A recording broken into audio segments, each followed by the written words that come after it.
cow that's not for human consumption. I'll let you use your imagination. This time of year, the cats are on a bit of a diet, so I'm giving them smaller portions than I typically would. The idea is you thin them down in the summer and bulk them up in the winter. I'm going to place the cougar's food. Give you guys a look real quick.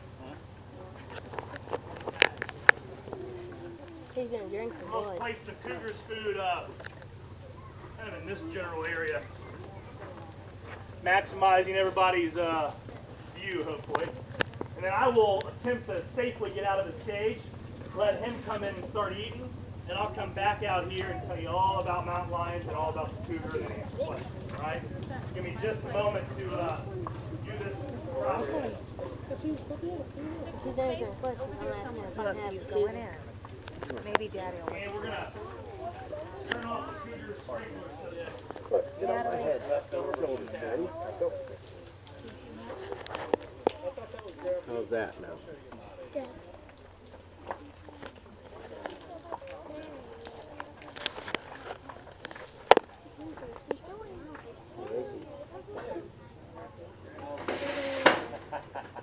Works every time.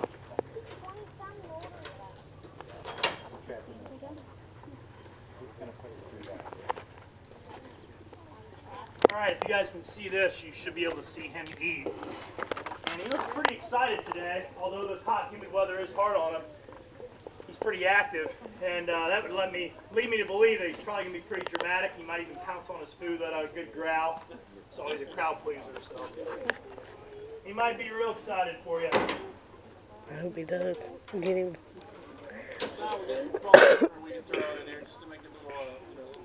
Okay, here he comes.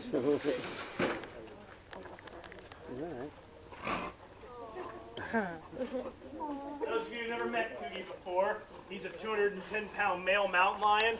They're also called cougars or pumas or panthers or catamounts. They were once found all across North America, including Ohio, but they've long since been pushed westward. So now primarily you find them in the Rocky Mountain region and the desert Southwest.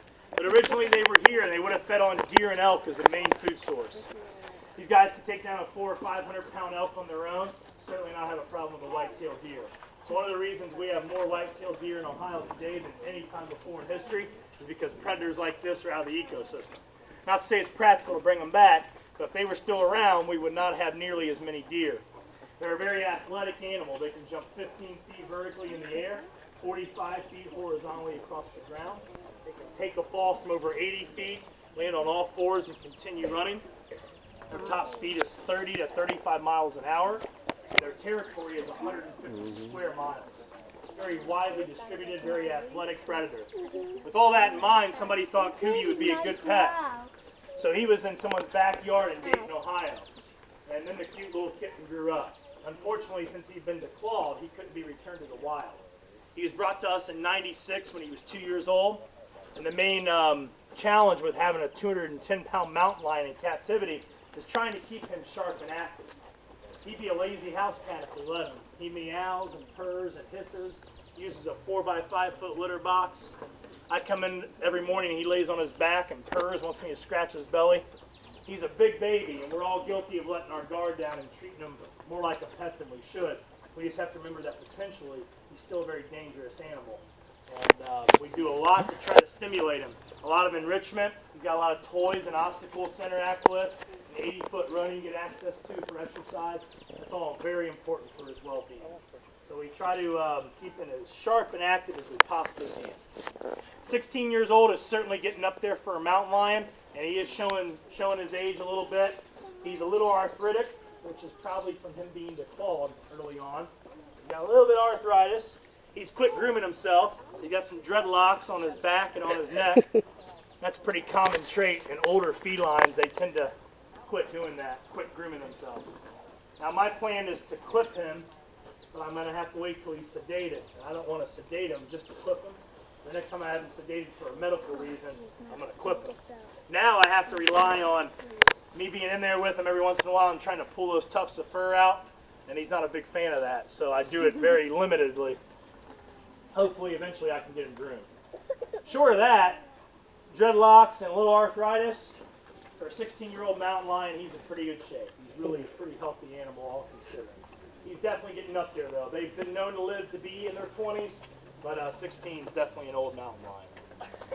Usually when I'm done talking about him, he's licking the bowl clean, and today's no exception. He's got a little bit to go. I'd say he's had about 3.5 pounds in 90 seconds. Any questions for the cougar? More questions the better, because I fear this next cat's probably not going to show itself. It might be a little anticlimactic on the second round. But I think I'll feed the eagles for you guys to make up for it. Wow, he was hungry. Questions for the cat? No? What's that? Why is the wood there? That's a good question. These are shelves that he used to get up on in his youth. He would jump up here if there was something, a noise or something he didn't like. He would jump up and hang out on the shelf. Now he doesn't get up there a whole lot. And I don't want him up there because I'm afraid to fall off. The ladder? Yeah, you can't quite negotiate that ladder anymore either. Not anymore. 6'2", Now the bigger cougar, the one that is a little more aggressive and